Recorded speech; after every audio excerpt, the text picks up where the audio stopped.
Hola, en esta oportunidad vamos a comenzar una serie de clases sobre las reformas borbónicas. Primero vamos a ver las reformas borbónicas en general, luego la aplicación de las reformas particularmente en el escenario del Río de la Plata, y finalmente veremos unos debates historiográficos que hay en torno a qué significaron las reformas borbónicas y cómo se entienden las mismas en la historia más general del imperio colonial español en América. ¿Sí? La idea de esta clase es contextualizar en qué situación se hacen las reformas, advertir cuáles son los problemas que intentan solucionar y detallar las principales reformas, no todas porque son un montonazo, ¿sí? Entonces, lo primero para decir es que, bueno, los Borbones son una dinastía que asume al control de la corona de Castilla y de los reinos, digamos, que solemos asimilar a España, una monarquía hispana, luego de la Guerra de Sucesión Española que enfrenta a los Borbones con los Habsburgo, ¿sí? Y que va a implicar una guerra europea de escala continental, en las cuales se van a enfrentar a lo largo de unos 13 años, desde 1700 a 1713, la España borbónica y Francia, frente a la España Habsburga con el apoyo de Inglaterra, Portugal, Holanda y Austria. ¿Sí? El triunfo de Borbón, eh, consolidado ya en 1713, va a provocar el cambio de la dinastía y una serie de transformaciones, de reformas, de cambios que empiezan a implementar los distintos reyes borbones, muchos de los cuales se inspiran en lo que habían hecho sus primos, los borbones franceses, ¿no?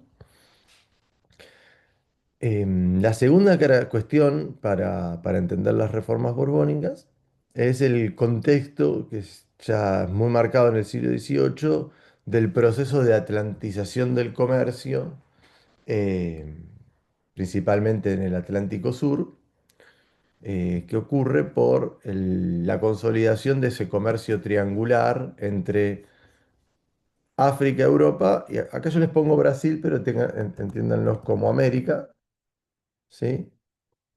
Pero muy marcadamente Brasil por el tráfico de esclavos, ¿bien? Como vimos en otras oportunidades cuando veíamos el comercio, principalmente de América se obtenía plata, entre otros productos. Europa proveía de textiles y algunas manufacturas, y África principalmente de esclavos, que eran enviados a América, principalmente en aquellas zonas donde no había indígenas posibles de ser sometidos a trabajo forzado o que la población había sido aniquilada. Bien, como era en el caso de las islas del Caribe y las Antillas. Y en la primera situación, la que es en el Brasil, o por ejemplo en la zona de Buenos Aires, Montevideo y demás. Bien, entonces el proceso de atlantización de comercio eh, va a requerir por parte de la monarquía española cambios en el eje de los circuitos mercantiles, que recuerden se concentraban en el Pacífico y en el Caribe, no tanto en el Atlántico Sur. Bien. Sin embargo, la serie de reformas imperiales que arrancan primero en la España peninsular, luego en las colonias americanas, y que comienzan desde el ascenso de los Borbones al trono francés, perdón, al trono español, em, van a ser, digamos, reformas de baja, ¿cómo llamarlo? O va a haber, entre 1713 y mediados del siglo XVIII, hasta los años 60 del siglo XVIII, van a ser de baja intensidad. Va a haber reformas, pero no se concentran en ese periodo las grandes reformas imperiales, ¿sí? Y esto es producto, el cambio de pasar de algunas reformas, pero más bien coyunturales o específicas a alguna región, a un periodo de intensificación de las reformas y, si se quiere, de una reformulación total de la situación de España y su relación con las colonias, luego de la Guerra de los Siete Años, ¿sí? La Guerra de los Siete Años es para muchos historiadores la primera guerra mundial, en el sentido de que es la primera guerra en la cual hay combates y escaramuzas en todos los continentes. em, Va a ser terrible para la monarquía española, ¿sí? Ahora veremos por qué. La guerra enfrenta una alianza entre España, Francia y Rusia frente a Inglaterra, Portugal y Prusia. Y va a implicar, como decía, conflictos tanto en la zona asiática, en la zona oceánica, en la zona africana y en la zona americana. Bien.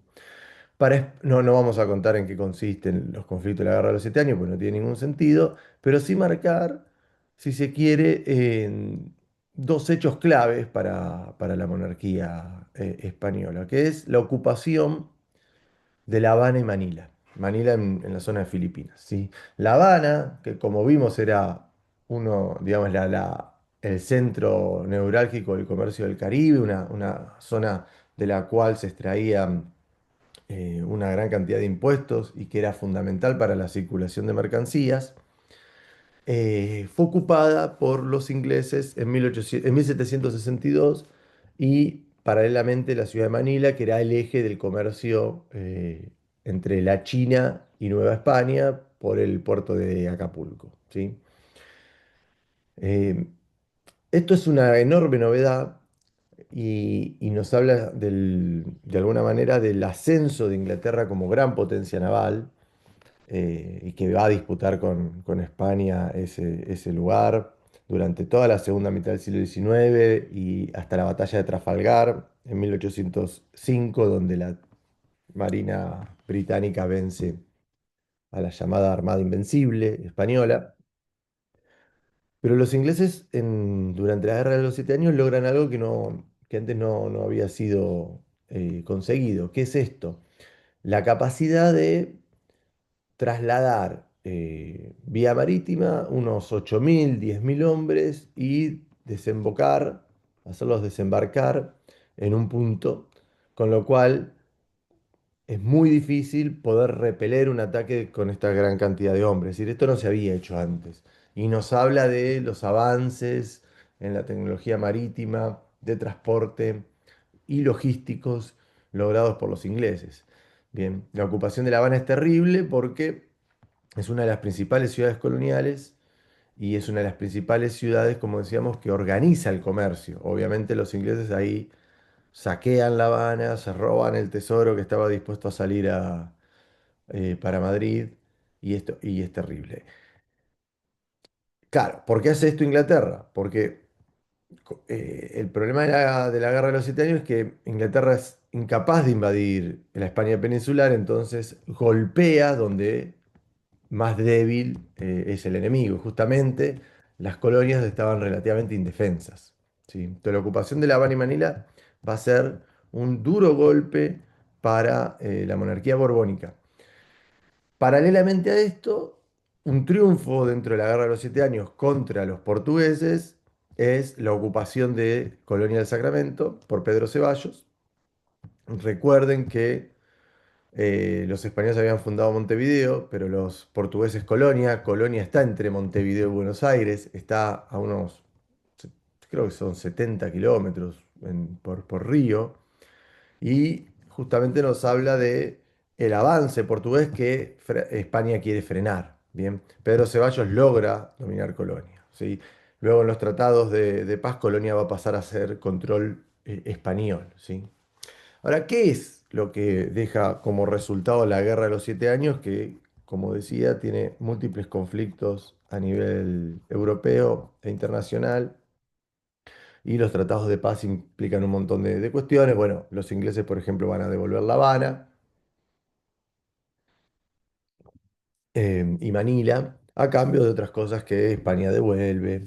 y demás, o por ejemplo la negociación de mayor libertad comercial. Entonces a los ingleses se le dan asientos de esclavos, es decir, la posibilidad de introducir en algunos lugares del Imperio Español una cierta cantidad de esclavos. En fin, los tratados de paz tienen enormes cláusulas, así que no tiene sentido eso y no es el objetivo de esta clase explicar en sí la guerra de los 7 años, pero sí el impacto que genera en la dinastía borbónica. Porque la guerra de los 7 años lo que termina por mostrar son dos cosas.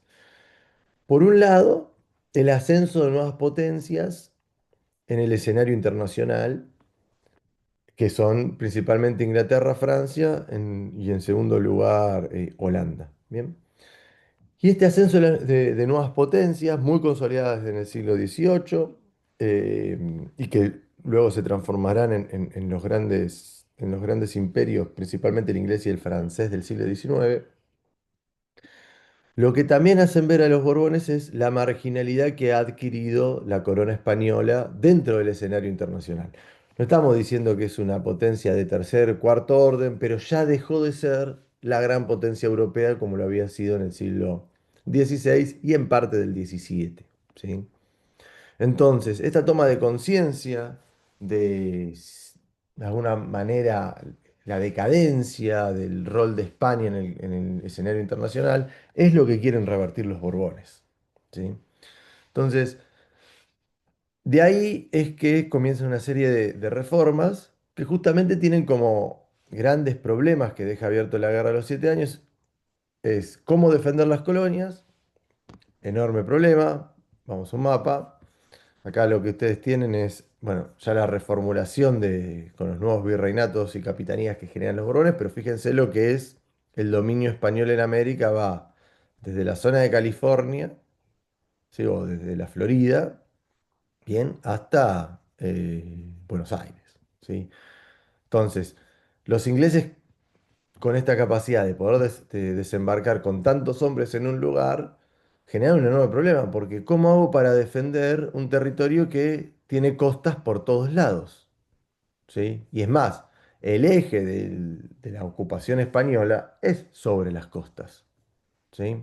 Salvo en aquellas regiones donde hay una producción minera interior, como es el Bajío en México, esta zona, o el Alto Perú en, en la zona sudamericana, ¿sí? Entonces, acá hay un enorme problema. ¿Por qué? Porque es muy costoso defender los territorios por el gasto, primero en construir fortificaciones, que se van a construir algunas, por ejemplo, en Veracruz, eh, y en otras ciudades, también se mejoran las de Cartagena, la de La Habana y demás. Pero el otro problema es que la fortificación sola no hace nada, sino la tengo que dotar de una guarnición de soldados. Y el sueldo de los soldados es caro. ¿Sí? Ahí está el problema de fondo. ¿Sí? Entonces, ¿cómo hago para proteger un territorio de tal magnitud? ¿Sí?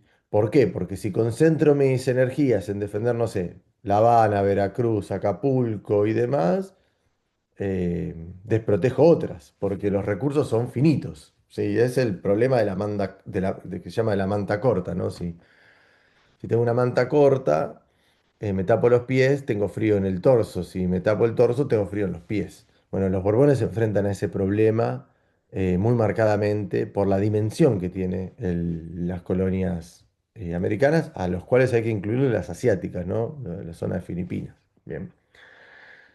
Entonces, el tema que deja abierto la Guerra de los 7 años es ese, cómo defender los territorios, las posesiones españolas. Y el segundo gran problema que intentan resolver las reformas es cómo generar que otra vez esas colonias se transformen en el motor del crecimiento, que se transformen en el lugar de lo cual surgen los recursos para volver a hacer de España una gran potencia. ¿Sí? Ahí está la clave de la cuestión. Bien. ¿Cómo volver a situar a España dentro de el primer orden en el concierto de las potencias europeas? En esta, digamos, situación donde España inicia un proceso de decadencia, por lo menos lo que habían sido los siglos anteriores, y que, como sabemos el resto de la historia, se va a terminar por consolidar en el siglo XIX, donde la marginalidad de España va a ser muy marcada frente a Inglaterra, Francia y luego Alemania, ¿no? Entonces, con estos grandes problemas y cómo volver a hacer de España una gran potencia y cómo defender las posesiones, es que comienzan lo que se conocen como las reformas borbónicas o las reformas ilustradas por la inspiración que tienen en la ilustración y el iluminismo, muchas de ellas, ¿sí? Entonces, ¿qué son las reformas borbónicas? Un plan de transformación estructural que implican reformas políticas, administrativas, económicas, ¿sí?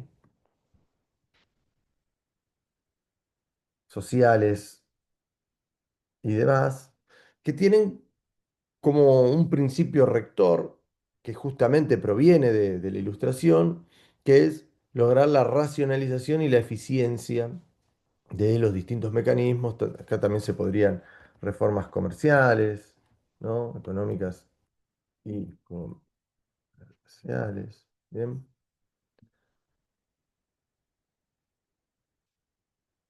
Es decir, una transformación total de la situación española hasta ese momento. Bien. El centro, digamos, de las reformas borbónicas se va a hacer durante el reinado de Carlos III y va a tener una importancia central José de Galvez, que vamos a ver que fue visitador de Nueva España eh, y que integra el Consejo de Indias, desde donde salen buena parte de las reformas. Y luego, en menor intensidad, las reformas van a ser continuadas por el hijo de Carlos III, que es Carlos IV. Eh, entonces, insisto con esto, que las reformas borbónicas no es una reforma que se hace en un año, en dos, sino que es un periodo de tiempo en el cual se suceden múltiples reformas, algunas que son previas a- al gobierno de Carlos IV, ¿sí? Pero diríamos que desde el 63, más o menos desde el 65 al 85 es que se concentra el grueso de las reformas borbónicas. Bien. Primero hay un ensayo en Cuba, donde aparece el primer intendente, ya veremos que es el primer intendente, donde se practican algunas de las cuestiones. No casualmente es Cuba el primer ensayo. Cuba, de alguna manera, es como el lugar de experimentos para la monarquía española, lo había sido durante la conquista. Lo es nuevamente en las reformas borbónicas. Aparte, la ocupación de La Habana genera la necesidad de hacer algunos cambios significativos en la isla. Y luego tenemos la visita de José de Galvez a Nueva España, donde sí empieza una serie de cambios significativos. Recordemos siempre que entre Nueva España y Cuba tenemos el grueso del dominio colonial. En Nueva España solo vivía la mitad de la población colonial y era el principal centro de producción minero. Bien, bueno.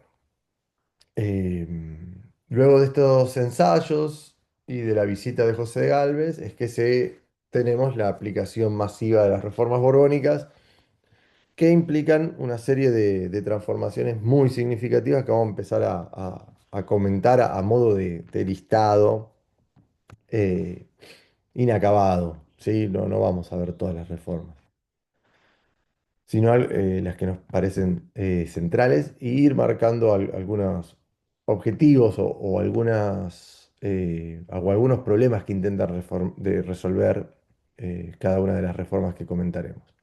Bueno, la primera es la creación de nuevos virreinatos. Bien, se crea el virreinato de Nueva Granada, fíjense, por el año es previo al epicentro de las reformas, y el virreinato del Río de la Plata. Se crean también nuevas capitanías, la Capitanía de Venezuela, de Cuba y de Chile, y audiencias, eh, tanto la de Buenos Aires como la de Cusco y la de Caracas. Entonces, lo que nosotros tenemos de que antes era un virreinato, que era el virreinato de Nueva España, hasta la zona de Panamá para el norte, todo esto era el virreinato de Nueva España, y esto era el virreinato del Perú.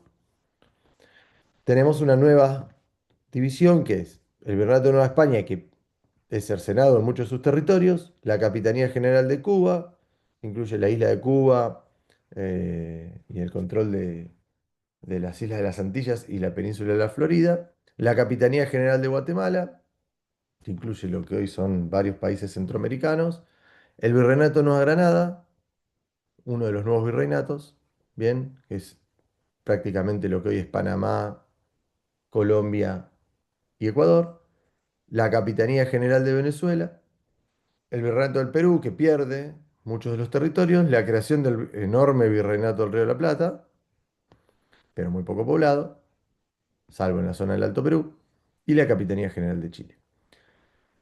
Las capitanías no hay que pensarlas como que están subordinadas a los virreinatos, sino que son gobiernos de otro estilo. Generalmente las capitanías son gobiernos más de carácter militar y que están en zonas de frontera. Tanto frontera puede ser contra otros imperios. Piensen que en definitiva entre la capitanía de Venezuela y la de Cuba es como una especie de, y la de Guatemala, de protección al Virreinato de Nueva España frente a otras potencias. O puede ser también en relación a la presencia de poblaciones indígenas no sometidas, como pueden ser los araucanos en el caso de Chile, ¿sí? A su vez, la creación de estos nuevos virreinatos y capitanías y audiencias, es decir, una mayor presencia de tribunales de justicia, se crea una subdivisión dentro de los nuevos virreinatos y capitanías que es la intendencia. Sí, por eso acá pusimos el primer intendente. Bien. La intendencia lo que busca es reducir el control del territorio, porque se le asigna a un intendente un territorio menor al que tiene el virrey. Bien.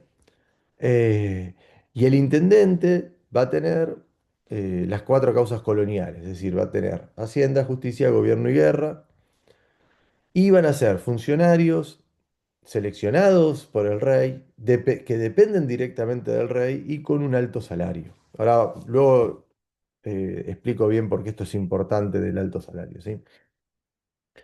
Entonces, lo que se busca de alguna manera es, además de la existencia del virrey, que el intendente tenga la capacidad, en definitiva, de vincularse directamente con el rey sin necesidad de la intermediación del virrey. ¿Sí? Esto es importante por la intención de justamente de tener, primero, mayor información por parte de la corona de funcionarios distintos y que esto genere una especie de control entre ellos frente a cualquier problema que puede haber. El gran problema que tienen las monarquías borbónicas es que perciben que el control de las colonias es usufructuado más por las élites locales, como vimos en las clases anteriores, que por la monarquía. Entonces, aquí hay como un doble objetivo, ¿no? Por un lado, controlar mejor el territorio, bien, defenderlo mejor, porque hay funcionarios que controlan menos territorio. Y segundo, tener un funcionario más leal y que aplique las normativas que bajan. Voy a dar un ejemplo de cómo se organizan las intendencias. Fíjense, esto es el virreinato del Río de la Plata.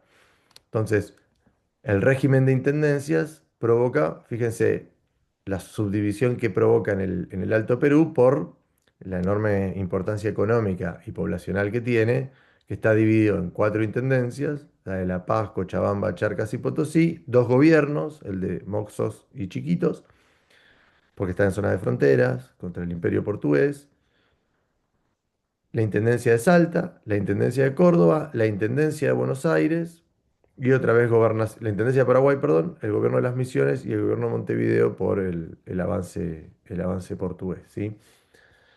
¿Qué es esto entonces? Una forma de entenderlo es a partir de este concepto que es la idea de la miniaturización del territorio. ¿Qué significa la miniaturización del territorio? Bueno, vamos a hacer un pequeño eh, grafiquito para que se entienda. La idea de la miniaturización del territorio es la siguiente. Yo tengo un territorio de este tamaño, ¿sí? Bien. Entonces, ¿qué sucede? Hasta las reformas, todo el todo el orden colonial se dividía en dos grandes virreinatos. Bien, tenemos entonces dos virreyes que controlan este territorio, el Virreinato de Nueva España y el Virreinato del Perú. ¿Qué pasa con las reformas que estuvimos viendo? Bueno, lo que se crean es nuevos virreinatos, ¿sí? Que empiezan a subdividir el territorio. A su vez, se generan nuevas capitanías, ¿sí? Eh, con lo cual, lo que nosotros pasamos a tener es un territorio que es, en términos de dimensión territorial, de cantidad de kilómetros cuadrados, el mismo, pero ahora tenemos más autoridades que lo controlan. ¿Qué se ha hecho con el territorio? Se ha generado un proceso de miniaturización. ¿En qué sentido?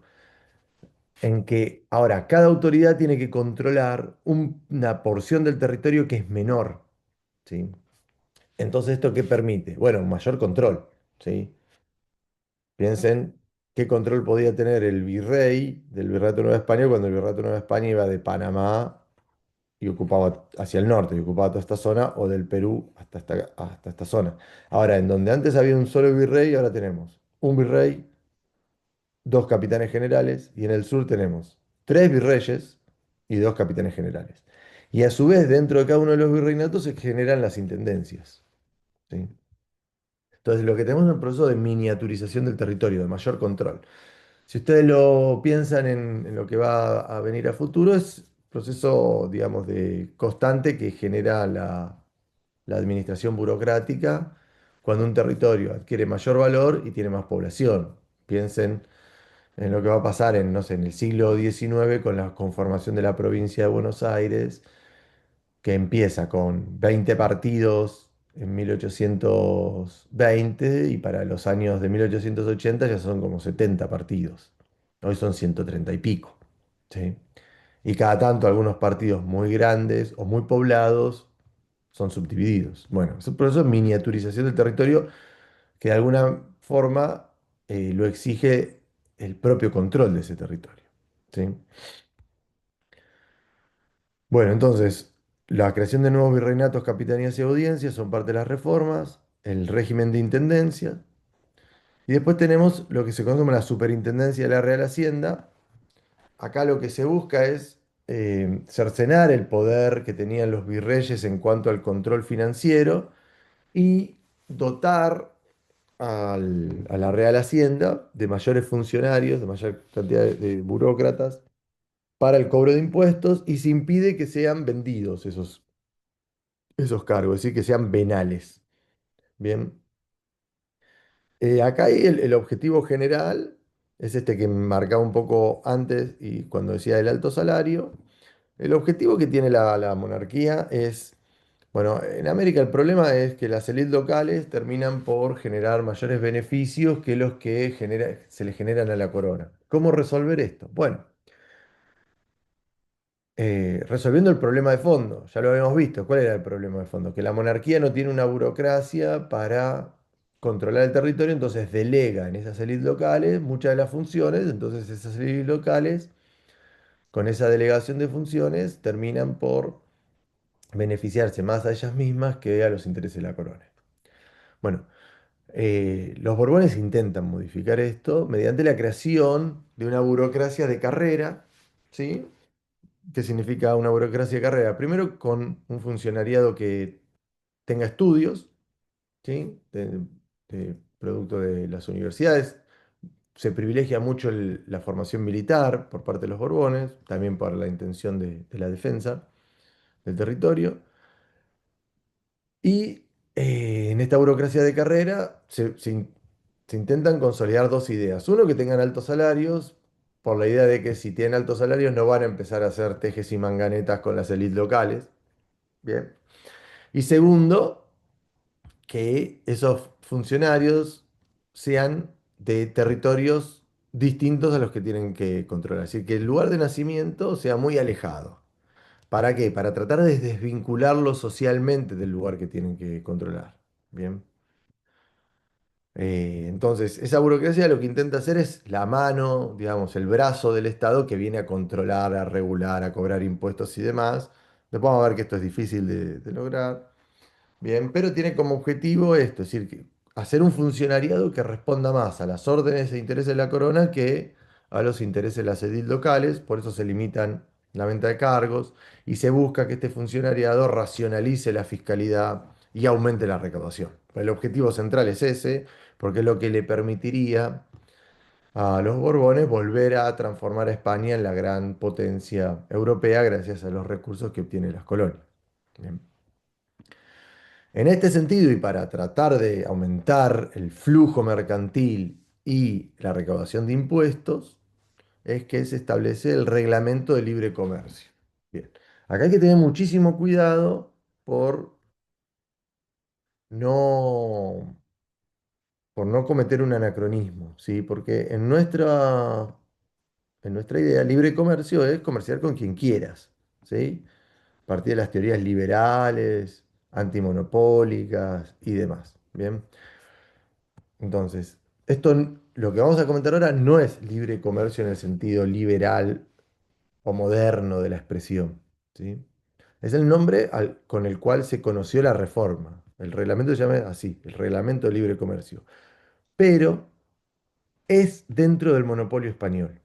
¿Qué significa el Reglamento de Libre Comercio? Habilitar más puertos americanos y peninsulares para permitir el comercio entre España y América. Hasta las reformas estaba habilitado el puerto de La Habana, el puerto de Veracruz, el puerto de Acapulco, el puerto de Cartagena, el puerto de Ciudad de Dios en Panamá y el puerto del Callao en Lima. ¿Sí? Y en España el puerto de Sevilla y luego el de Cádiz. ¿Sí? Bueno, ahora lo que se va a provocar con el Reglamento de Libre Comercio es que se habilitan 27 puertos en América y 13 en España peninsular. Ahora, el Reglamento de Libre Comercio no significa que los comerciantes ingleses, franceses, portugueses, holandeses y demás puedan comerciar con estos puertos americanos. Es decir, el Reglamento de Libre Comercio es dentro del monopolio español. ¿Sí? ¿Qué intenta hacer este reglamento de libre comercio? Aumentar el flujo y las transacciones comerciales y mercantiles entre la península y América. ¿Sí? Es decir, que haya más viaje, que haya más comercio, por ende mayor recaudación de impuestos y un objetivo de fondo que es que sea la España peninsular la abastecedora de las demandas americanas. ¿Se acuerdan cuando veíamos esa idea de la conformación de un mercado interno colonial que demandaba mayores productos de lo que España podía abastecer y eso que generaba? Dos cosas. Por un lado, que muchos productos se abastezcan localmente y por el otro, un aumento del contrabando, dado que eran los ingleses, franceses, portugueses, holandeses los que proveían a los colonos de las mercancías que la España peninsular no le lograba dar. Bueno, acá el objetivo es que España se transforme de alguna manera como la gran proveedora eh, de las colonias y esto implica una transformación productiva significativa en España. Bueno, este objetivo le va a costar mucho lograrlo a España. ¿Sí? Muy vinculado con esto es la otra reforma, que es lo que se conoció como los navíos de registro. Es decir, el comercio español entre América y España europea era muy lento y dificultoso, por lo que vimos que es la proliferación de la piratería provocaba, bueno, la necesidad de proteger a los envíos, ¿no? A los barcos con una flota. Entonces, el, el esquema de flotas y galeones, que era muy lento, que generaba uno o dos viajes al año y que había años donde no había viajes, claro, lo que limitaba era ese flujo comercial que los Borbones quieren dinamizar.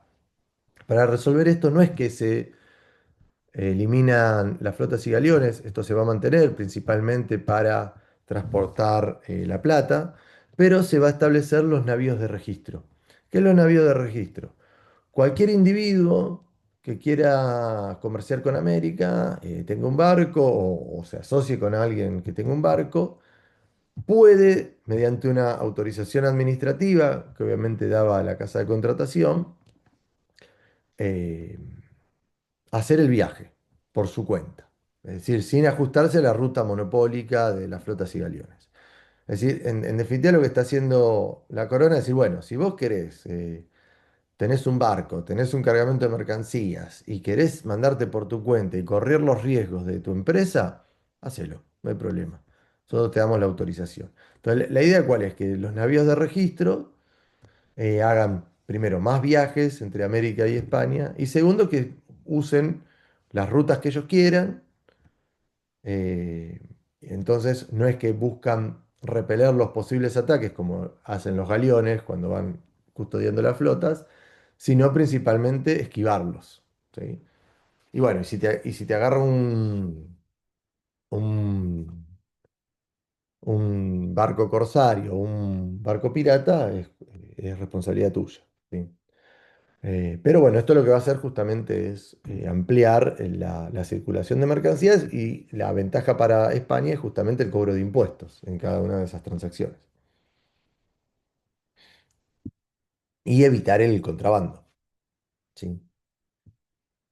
Otras de las reformas que se hacen, una reforma más de carácter impositivo, es la creación de nuevos monopolios reales mediante el establecimiento del estanco en distintas ciudades coloniales de la sal, el papel, el tabaco, los naipes, el cobre, la soga, etcétera.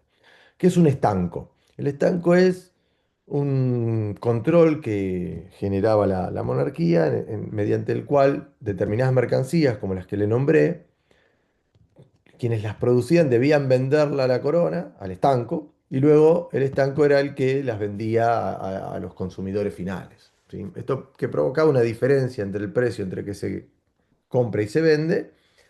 Entonces lo que genera es como una especie de impuesto. El objetivo acá es aumentar la recaudación por parte de la corona. ¿Sí? Otra de las reformas, esta es una de las que mayor impacto social tiene, es lo que se conoció como las milicias regladas.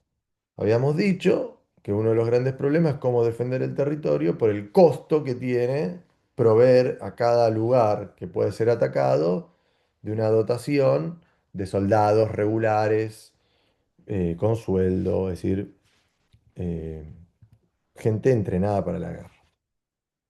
Pero también habíamos visto que una de las atribuciones que tenían los vecinos de una ciudad, y recuerden la concepción de vecino que vimos, era ser parte de las milicias.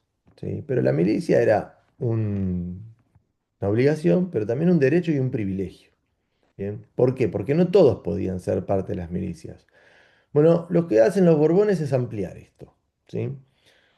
Mediante el esquema que se llama las milicias regladas. ¿Qué son las milicias regladas? Bueno, cualquier cuerpo militar tiene, a grandes rasgos, dos tipos de integrantes. Los oficiales, que generalmente son los comandantes, los capitanes y demás, y la tropa, es decir, los soldados. Bueno, las milicias regladas, ¿en qué consisten? En poner en la oficialidad eh,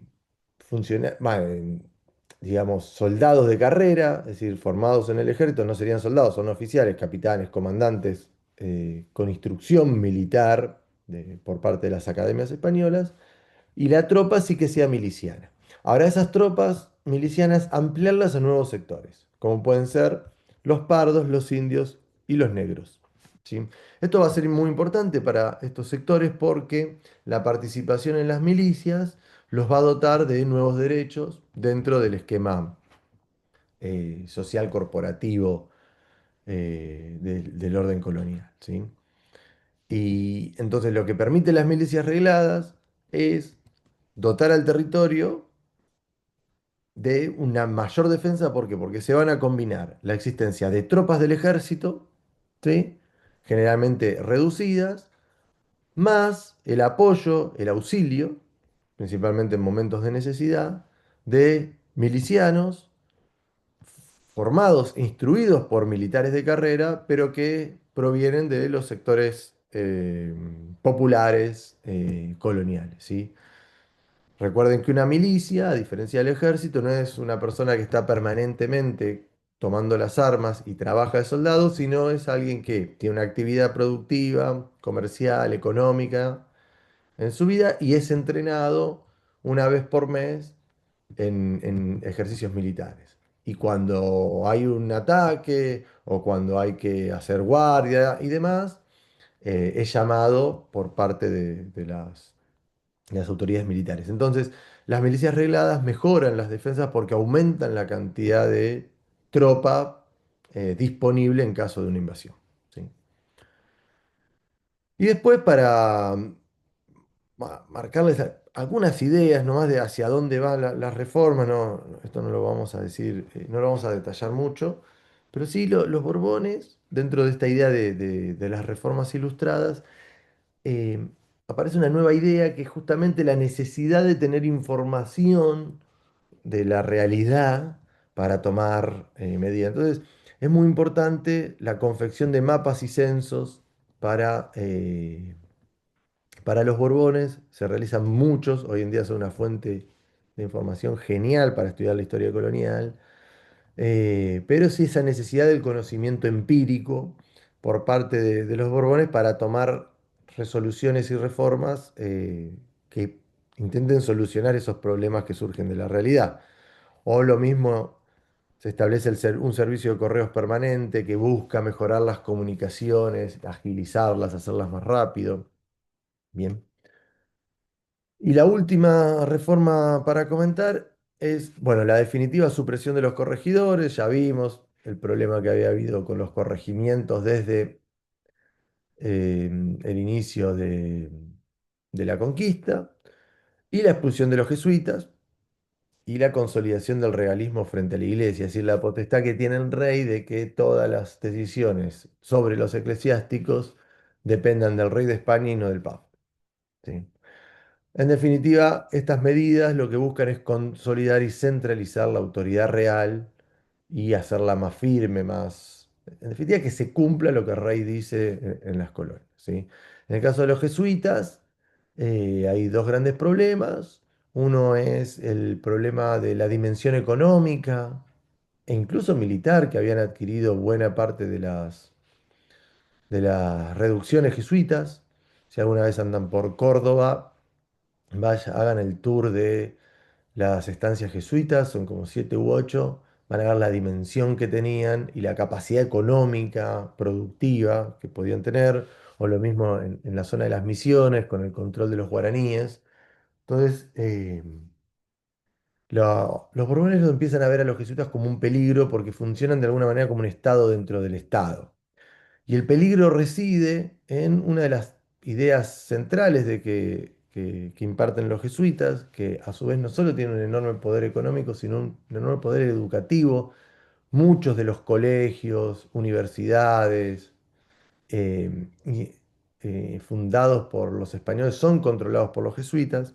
Y los jesuitas, desde fines del siglo XVII, comienzan a divulgar y expandir una idea que los Borbones buscan silenciar, que es la idea de que si un rey es mal cristiano, está justificado el tiranicidio, el regicidio.